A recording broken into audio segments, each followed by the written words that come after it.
at the handhelp.com website and get the warning out while we still have time. This is the Light of Truth radio broadcast with Michael Boldea.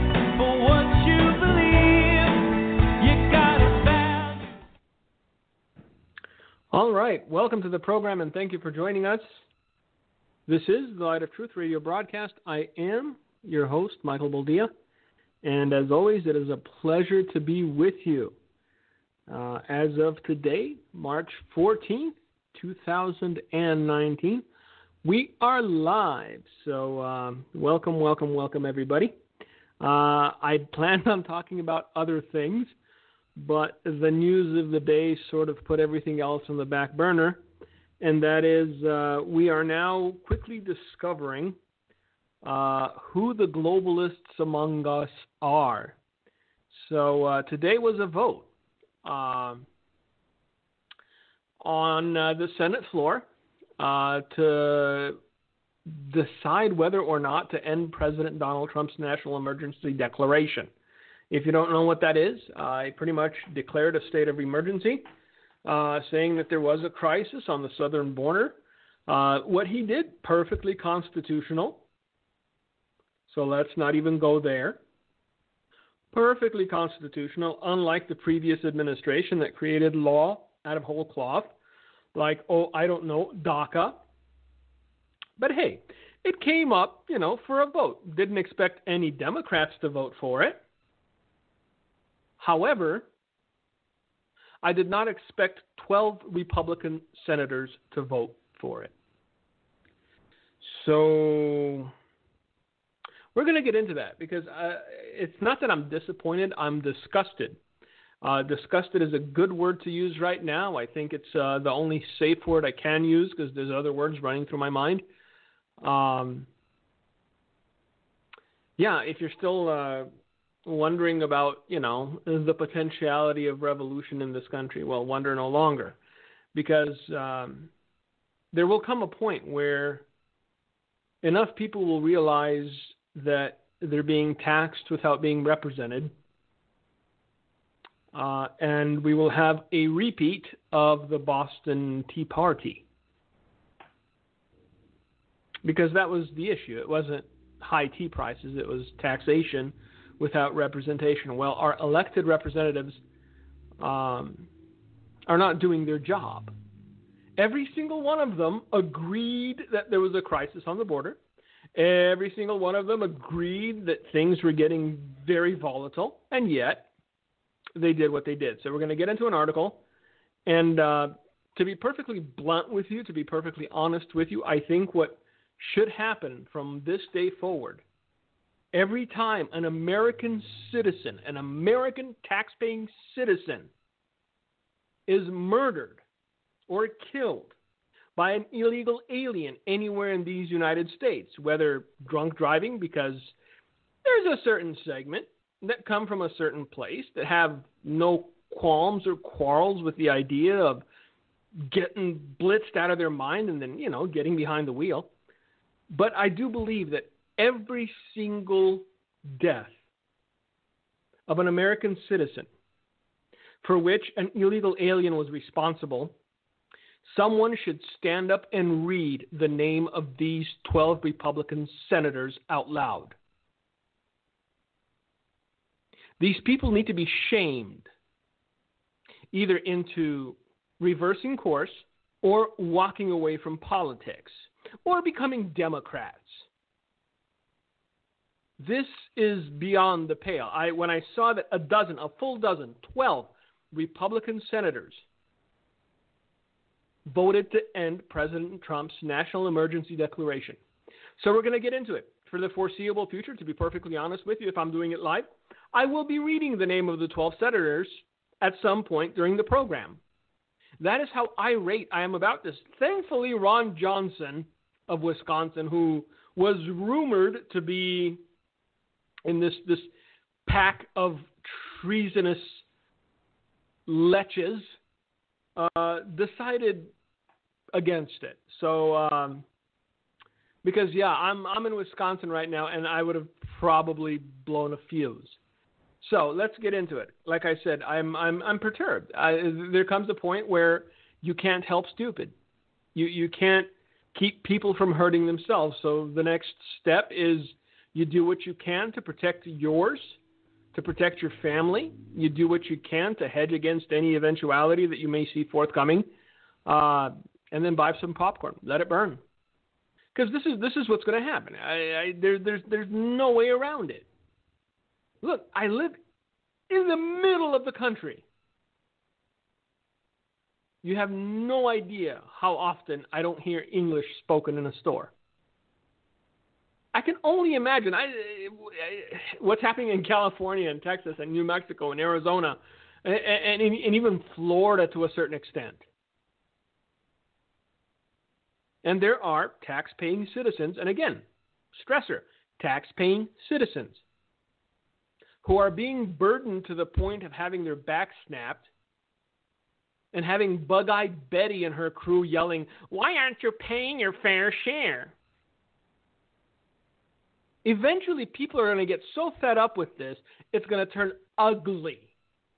And there aren't going to be any sides. It's going to be a free-for-all. It's going to be the Royal Rumble of just an outpouring of anger and rage. So, let's get into it. Like I said, I keep going back because I'm flabbergasted. I really am. 12, a full dozen Republican senators.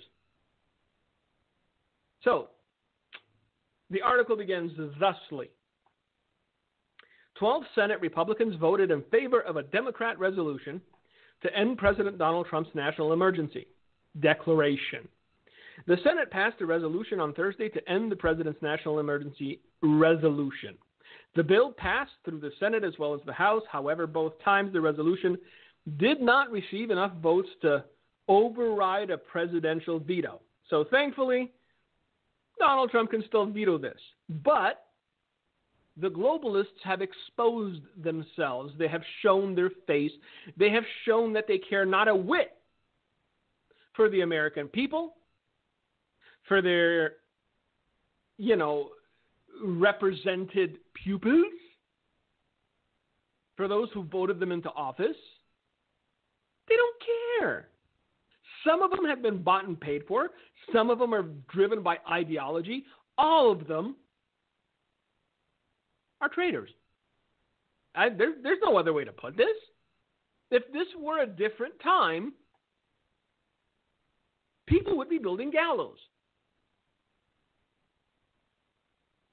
So, President Trump has already threatened to veto the legislation.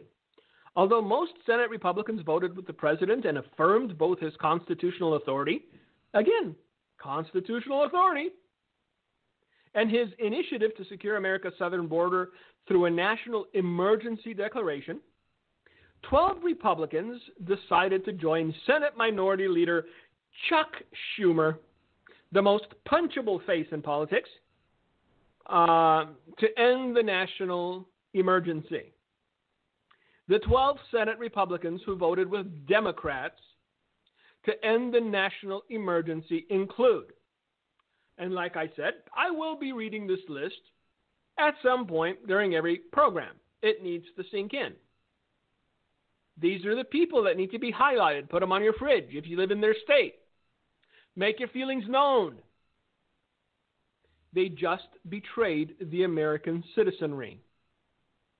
Those fools and idiots who break their backs and have calluses in their hands and stink like sweat most days so they can pay the federal taxes and so they can pay the state taxes and so they can pay their property taxes and so they can pay and pay and pay and pay and pay.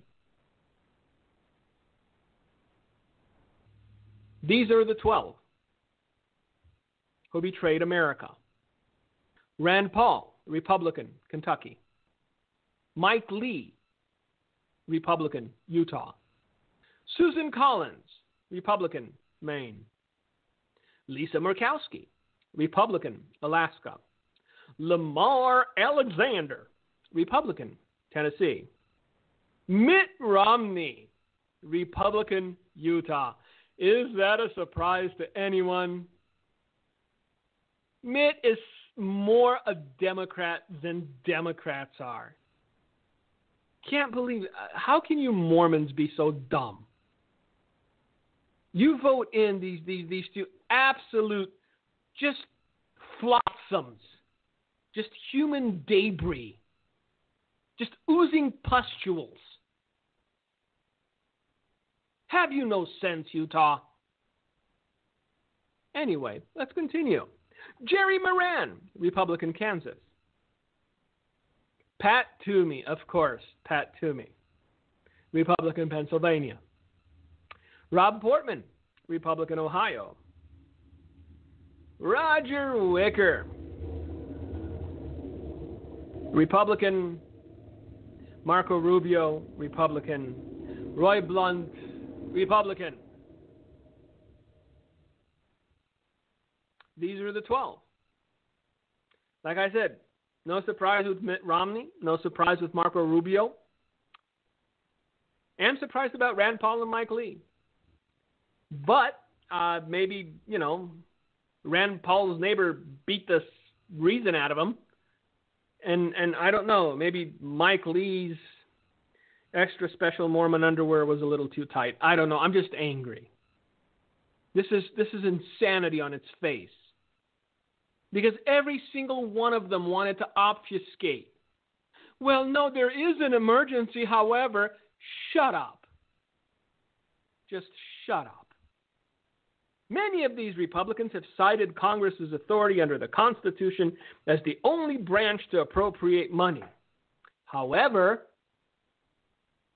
Congress passed the National Emergencies Act of 1976, which allows the president to declare a national emergency and reappropriate money to further a national security interest, such as securing the southern border. We give money to basically every single nation on the planet. There is probably like 3 nations that don't get money from us, and Tonga probably doesn't because there's only 6 people living there. Every single nation gets millions upon millions of dollars. The U.S. deficit popped over $1 trillion plus. We owe some $22 trillion. That's the U.S. debt, kids. And then all of this just gigantic boatload of money.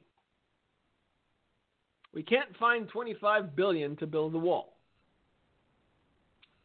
How much over $100 billion did Obama air freight over to the mullahs in Iran? Why didn't any of these Republican senators say that he did not have the constitutional right? See, this is why these 12 just rub me the wrong way so much. They remind me of a lot of Christians. Because there's a lot of Christians out there who will attack their own with the ferocity of a starving lion. But when the godless say something, they're nowhere to be found.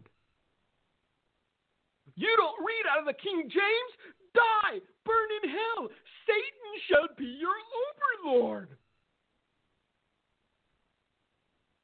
What? This person curses the name of God all day and still, wants to sell Christians on their product? Oh, that's his right. It's his right. He can say whatever he wants. We can't judge the person. We can't. Love has to open our eyes to the fact that we're all flawed. Same thing some of these Christians do.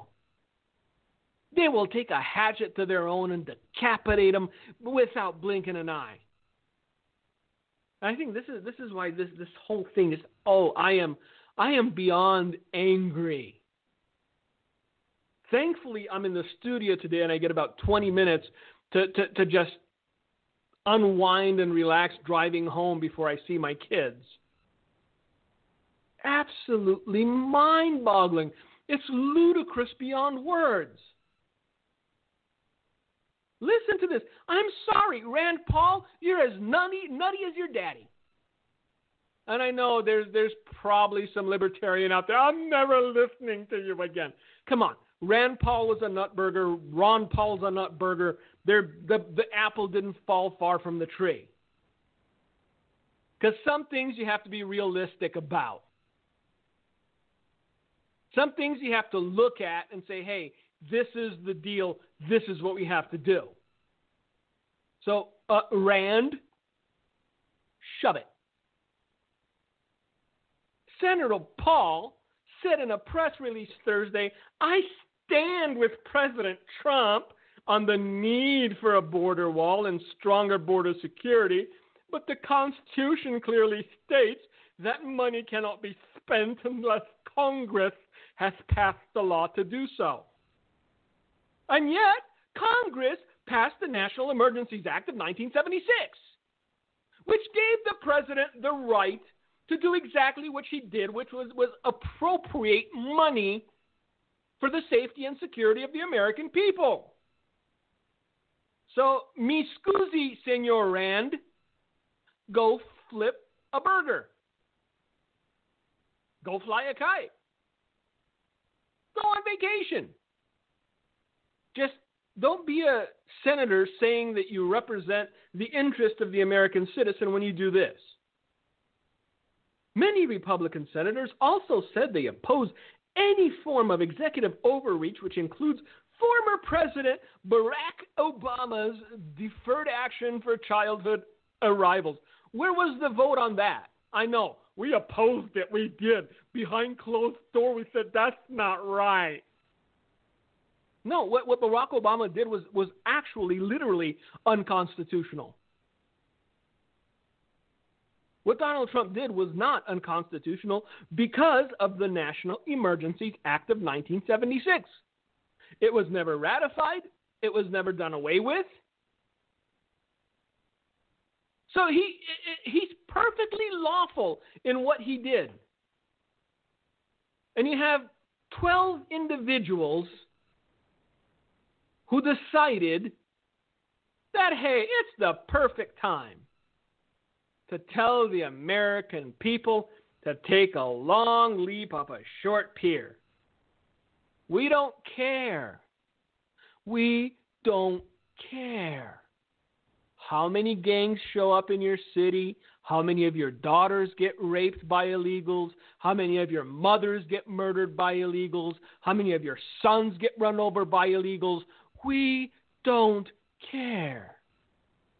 People with money told us how to vote. We did as we were told.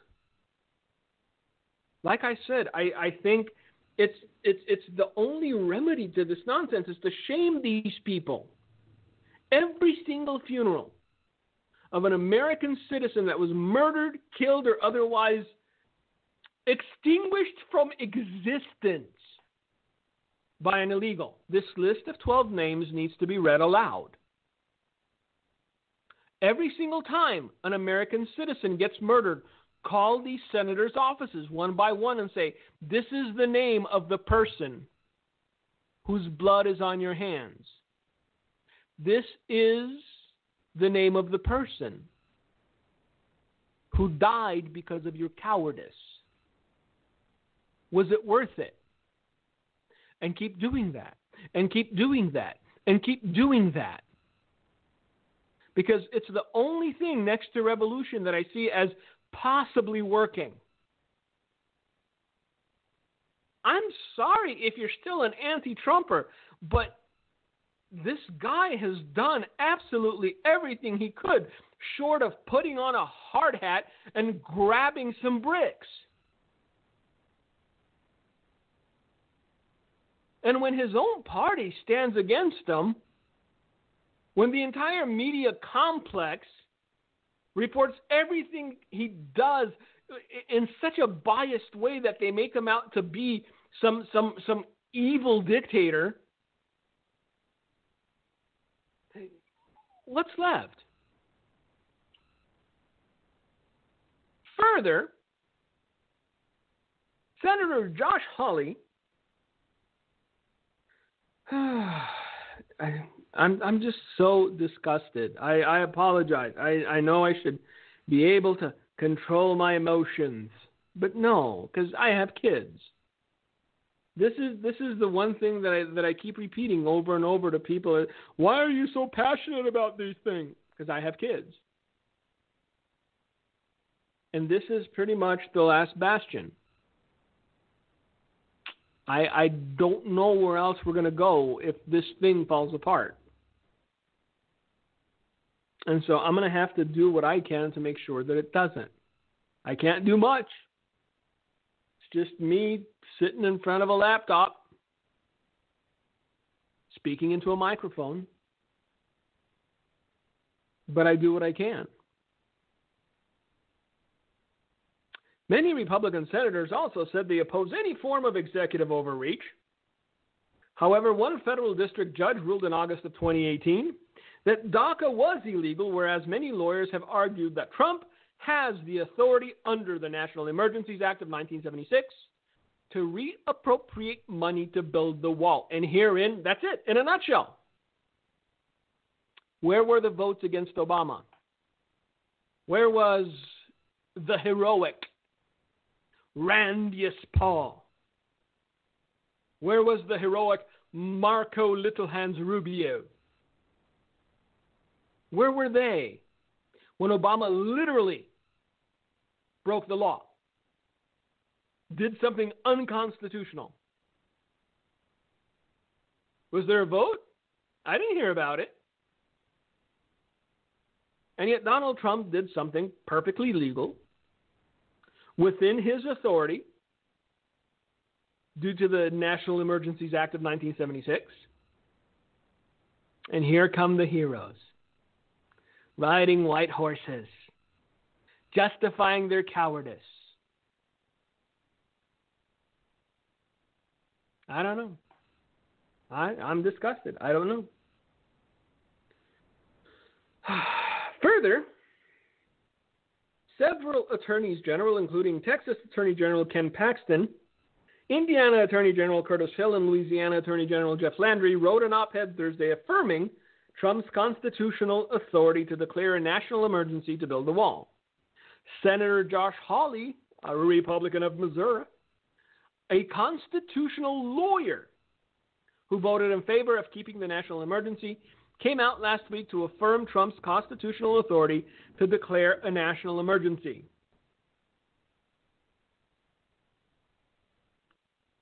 When you have constitutional lawyers and attorneys general telling you something is legal and constitutional, and you as a Republican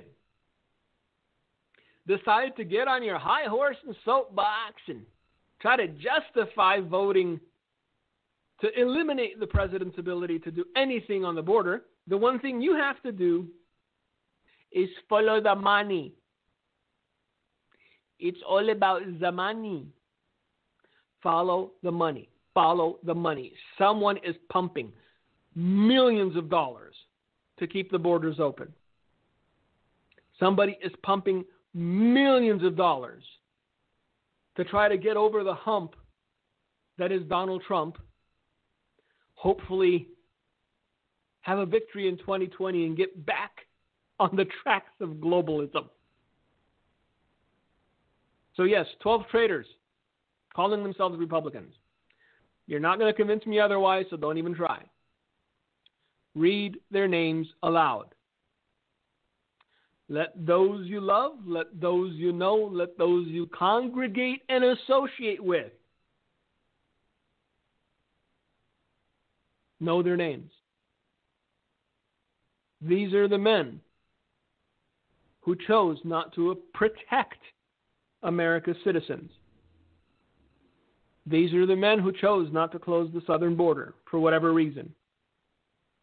Senator Joni Ernst, Republican of Iowa, the vice chairman of the Senate Republican Conference, affirmed Trump's national emergency authority in a statement on Thursday.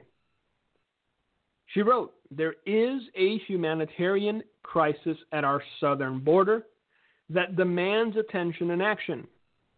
Iowans have been clear to their desire for a strong, secure border and to curb human trafficking and the flow of drugs into our state.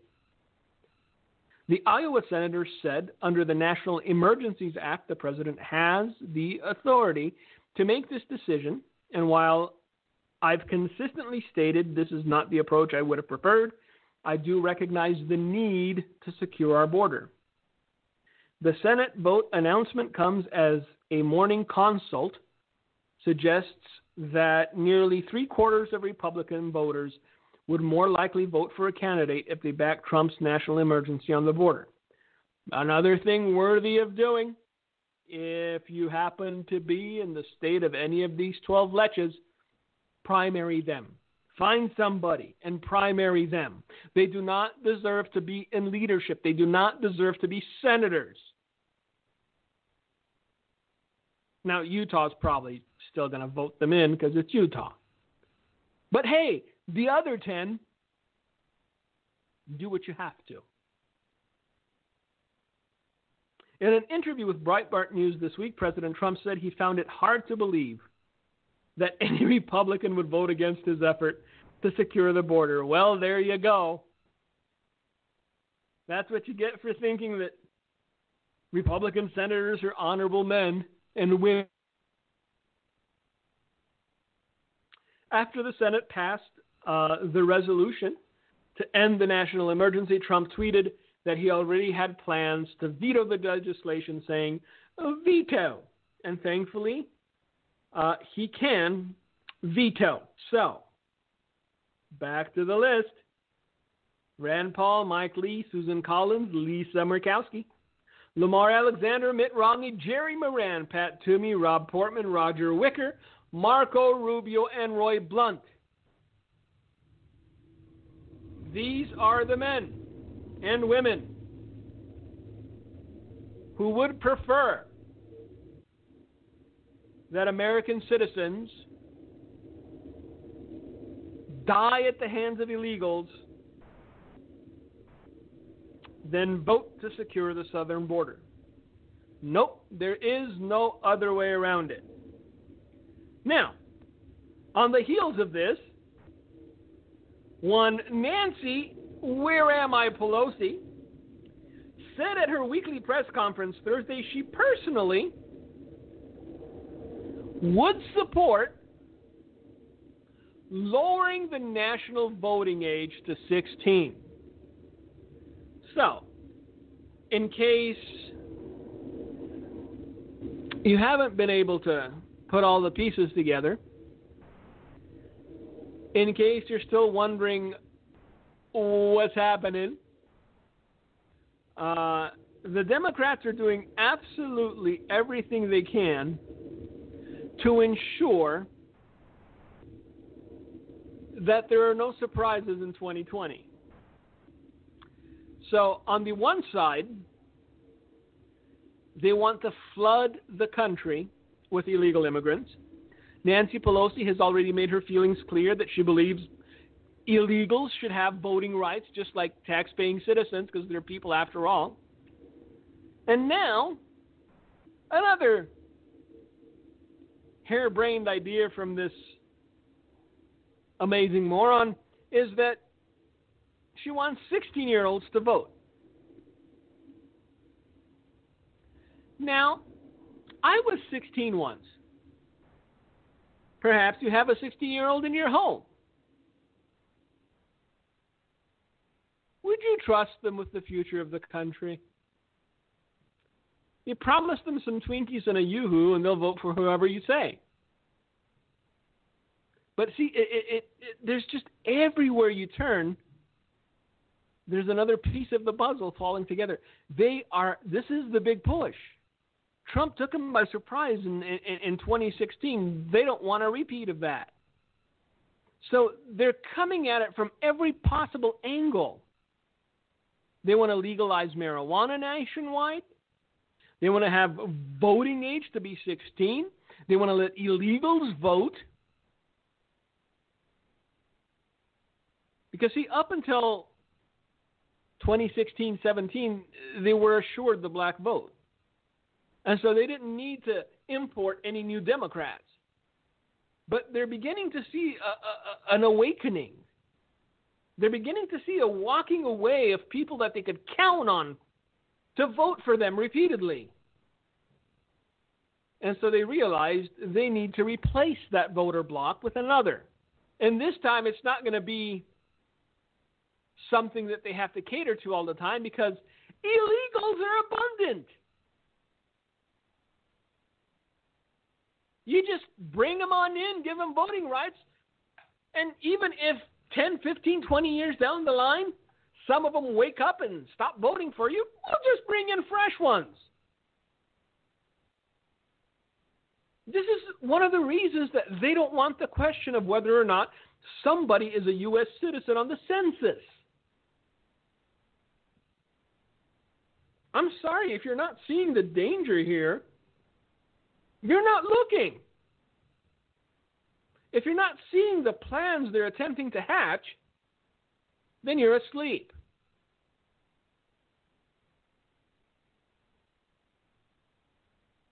So how much worse can it get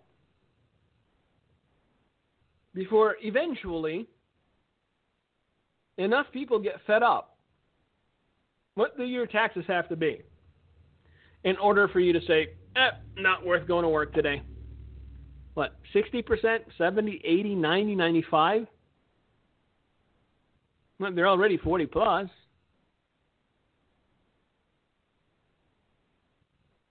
How much of your life should you have to labor in order to finance the lifestyle of Nancy Pelosi and her ilk, as well as the millions of illegal immigrants floating across the border? Once again, I have no issues with legal immigration. I am an immigrant. Came to this nation with my parents, became legally. I got my citizenship as soon as I was able because I respect this nation's history and I want it to be part of it. Most of the people that come here illegally come for one reason and one reason only: economic migration. They can't hack it in their own country, so they think America's a better call. Now, if they were skilled in any way, chances are better than good they would have found jobs, employment in their own country. But see, nobody talks about that. There's so many things nobody talks about. Then you have just the absolute reprobates of society. Open homosexuals, transgenders, just adulterers, trying to lecture everyone else on how to be a kind and noble person. Why can't you see? Well, I'm seeing, and what I'm seeing isn't adding up. Because a lot of these self-same people that keep touting equality and equity have just gotten caught up in one of the most delicious ironies ever. If you haven't heard about the college admission scam, you have actresses and actors and people of means who did their utmost, including bribing officials to get their ne'er-do-well children in Ivy League schools.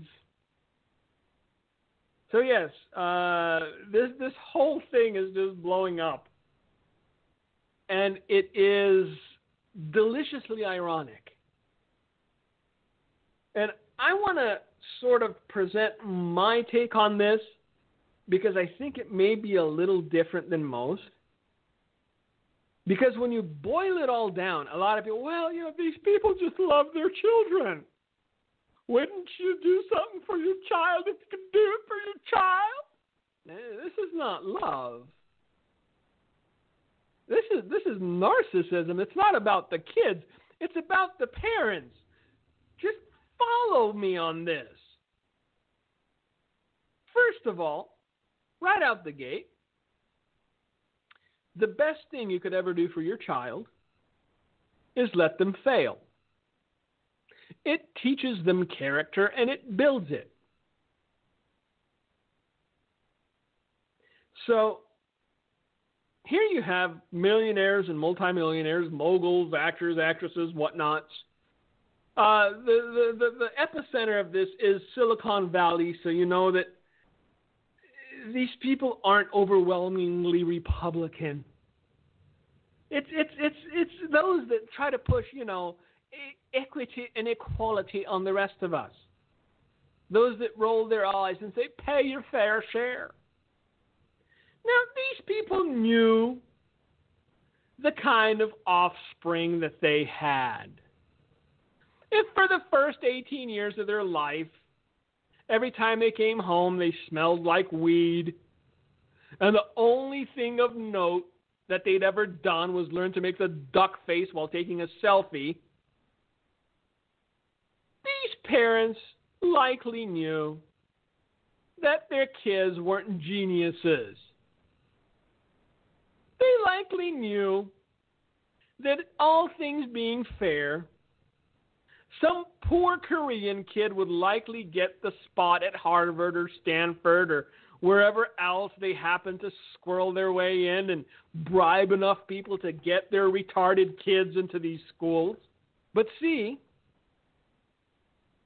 if their kids went to community college, or worse still, if their kids couldn't get into any college, then it would reflect badly on them.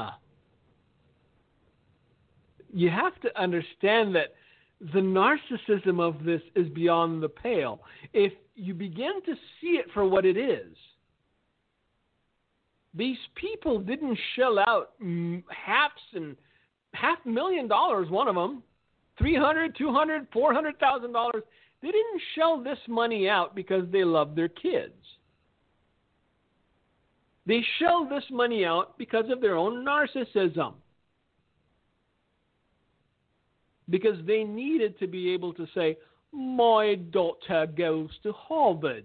Well, mine goes to Stanford. And everyone else would look about and go, wow, this person's got it so together. Look at her. She's an actress and a business owner. She's got her own clothing line and cosmetic line. She says she cooks dinner every night, and her kid's going to Harvard. I wonder how much time she put in doing homework with the child. That kid doesn't know they're supposed to change their underwear daily. They don't know how to write their own name in crayon.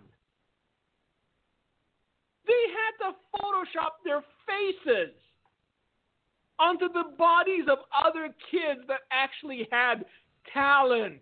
People knew they raised a bunch of retards. They didn't put in the time. They didn't discipline them. They didn't teach them personal accountability. They didn't teach them personal responsibility. They didn't teach them consequence of action. They probably had an illegal alien maid named, I don't know, Maria Sanchez. And she took care of the kid till he was 18. But if little retardito couldn't get into college, then it would look bad. It would reflect badly on Mama Starlet and Daddy Business Owner. And so what did they do? They decided, hey, we have money and stupid children. There are some people in this country who have no money, but have very intelligent children. Now, all things being equal, the intelligent children with no money would likely get accepted. Ivy League schools we want our stupid kids to go to. But we can't have that, because who would we brag to then? We'd have no reason to put stickers on our car, my child's attending Dartmouth. My child's an honor student at Dartmouth. They don't just hand out those stickers. So, yeah. They said, these are the people who care about the poor and the downtrodden, who want to give you a hand up, who want to raise you upon their shoulders so that you may feel the sun upon your wrinkled brow. These are the people who paid hundreds of thousands of dollars to deny deserving poor children an education so that their little retards could boast about going to Harvard and to Stanford and to USC and to Dartmouth. Do you understand how pathetic that is? This is a story that just broke. One of them is apparently the daughter of one Lori Loughlin, who traveled to Los Angeles on Tuesday to face arrest over her alleged role in bribing USC officials to admit her children. Her daughter, Olivia Jade, was reportedly partying on a yacht owned by USC's Board of Trustees Chairman Rick Caruso.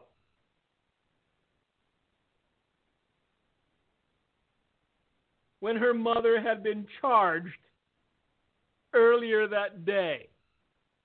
So yes, we see that both daughters of Lori Loughlin, highly achieving intellectuals. But see, it's all about the projection. It's all about the narrative. Look at me. I raised genius children who are going to USC while having a career. So being as successful as I am, you should listen to my opinions because they matter more than yours.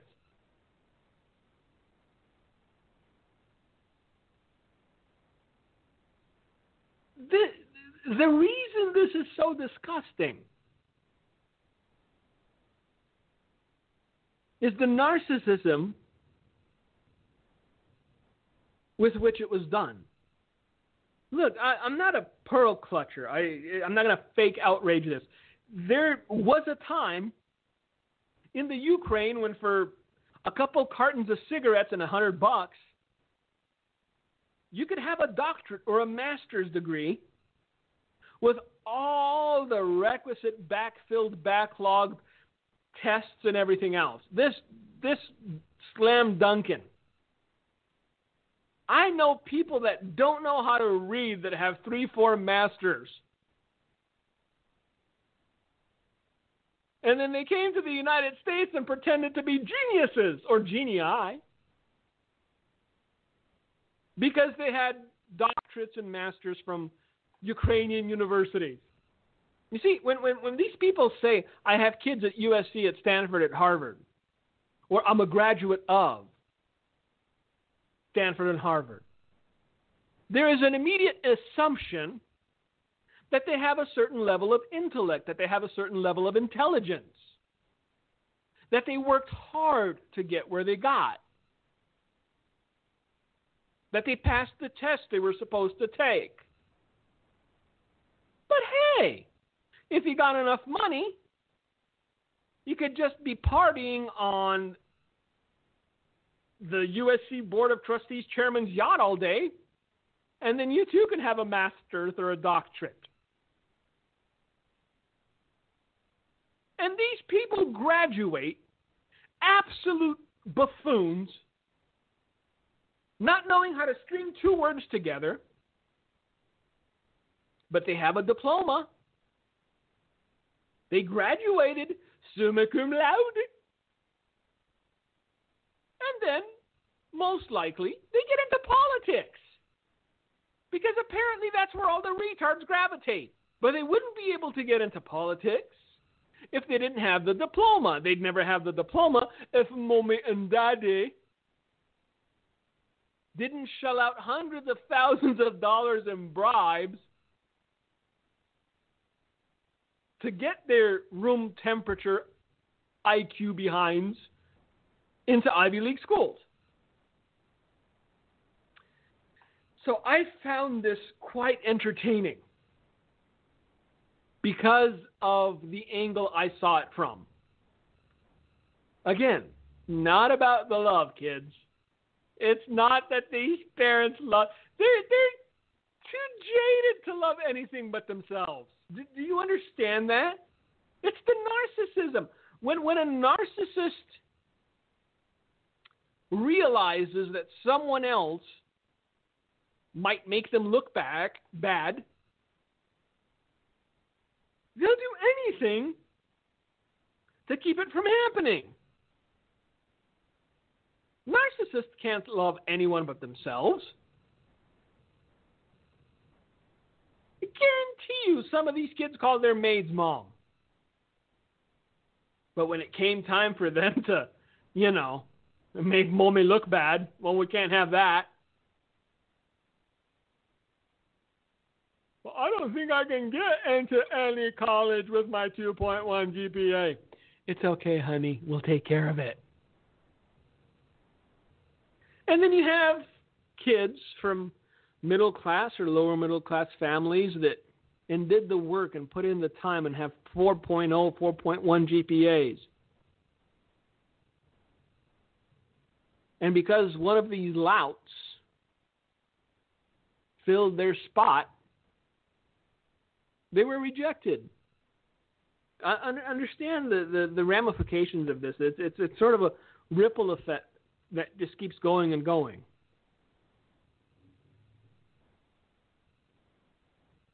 Like, these people went so far as to create false athletic profiles for their daughters.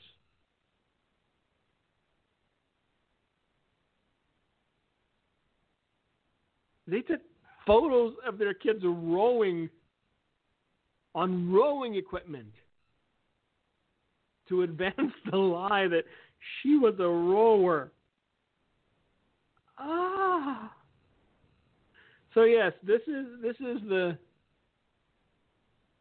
sort of individual that pontificates endlessly about the heartless Middle America.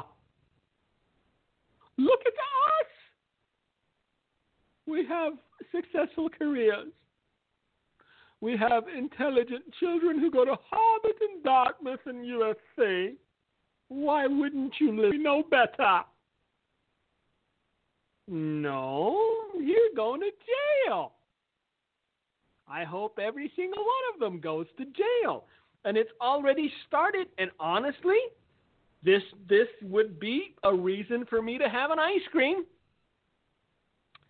There's a lawsuit for, I think it was $500 billion or some ridiculous number filed against USC that alleges that students denied admission to several prominent universities in recent years were deprived of a fair review because the schools failed to maintain adequate safeguards to prevent fraud that came to light this week in a cheating and bribery scandal.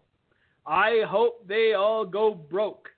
I hope every single one has to shut its doors, because all that university has become of late is an indoctrination center for communists and propagandists. So I hope you win your $500 billion settlement or however much you ask for, and then donate half of it to build the wall. Boom. Anyway, I know I'm being a bit silly towards the end of the program, but this story was just so rife with irony. All well-to-do people, because the bribes were small by no means. We're talking hundreds of thousands of dollars. Now, wouldn't it have been wiser to, I don't know, spend some time with your kid? Make sure he knew how to read when he turned 13. Make sure that he still didn't eat his own boogers at 16. Little things. Then perhaps you would not have to pay hundreds of thousands of dollars and go to jail because your narcissism just wouldn't let you admit that your kid was a loser. Because your narcissism just wouldn't let you admit that your child was perhaps 2 IQ points away from being a full-blown mouth breather. So, that's what happens when you're a narcissist. Sometimes you get caught. And when you get caught, kids, you got to pay the piper because the piper don't pipe for free. So, even with all the stuff that we've dealt with today, I hope that you still smiled at some point because you can't go through life frowning. The world will do what the world does, but we know that our foundation is sure. The godless will do what the godless do, but we know that in Christ we are more than conquerors. And so we can get angry. We can be righteously indignant. We can do what we can do and do our part and do it well. But throughout it all, we can't lose our joy. I'm going to go home in a few minutes. I'm going to kiss my daughters. And we're going to play catch and we're going to sing a few songs. I'm going to put them to sleep. And chances are, 80% of that time I'll be smiling. So, with that, I thank you for listening. I thank you for being with us.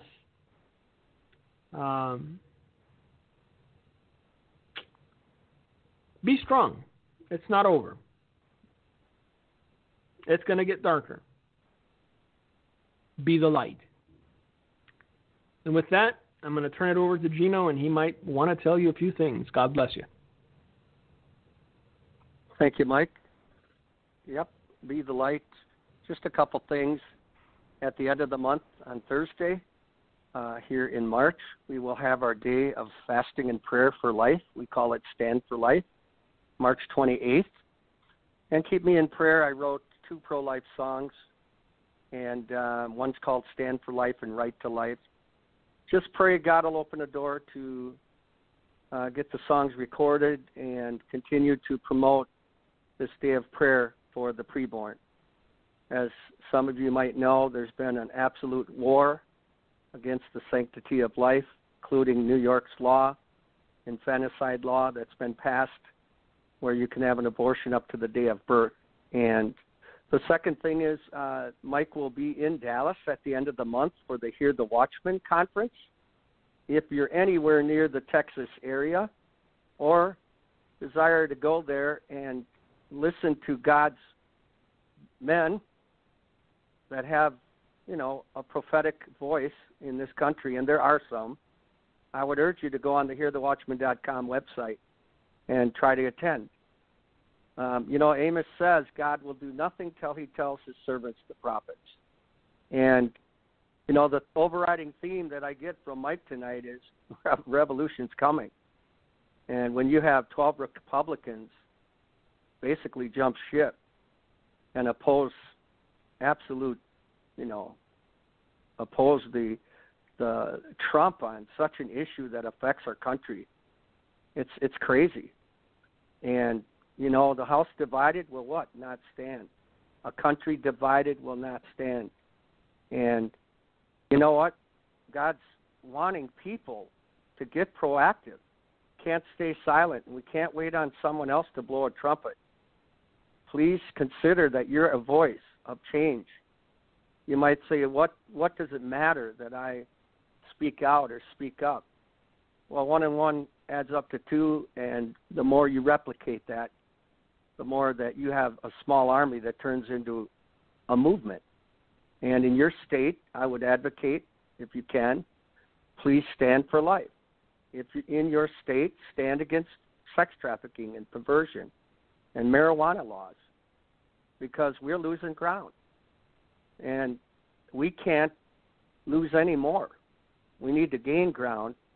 And with God's help, we are able to gain ground and give us the land. And I just want to encourage you with that. You know, God has an army, and the army needs to realize who they are in Christ and stand up, stand and speak out and be bold. God bless you so much. Thank you for listening to The Light of Truth. Thank you for listening to today's broadcast, The Light of Truth with Michael Boldea. If you would like to order a copy of today's broadcast, please visit